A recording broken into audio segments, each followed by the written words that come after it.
সাথী এবং বন্ধুগণ, রংপুর বিভাগের সন্তান হিসেবে, পঞ্চগড় জেলার সন্তান হিসেবে আমি অত্যন্ত গর্বিত।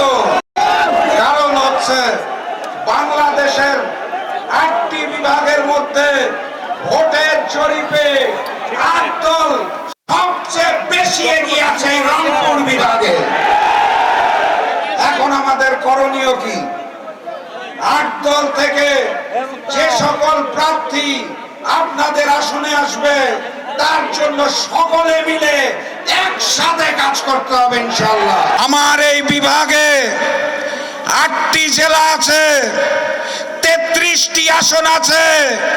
কোন আসনে ওই চাঁদাবাজ নতুন জালেম বিএনপিকে ছাড় দেওয়া হবে না ইনশাআল্লাহ। কথাবার্তা পরিষ্কার। রংপুর বিভাগ সব সময় অবহেলিত।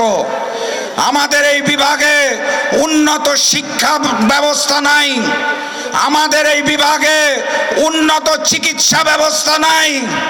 আমাদের রংপুর বিভাগের অবহেলাকে এবার আমরা ভোটের মাধ্যমে 33 আসনে জয়যুক্ত করে নতুন করে গড়ে তুলব ইনশাআল্লাহ। সংগ্রামী সাথী এবং বন্ধুগণ, ভুলে গেলে চলবে না।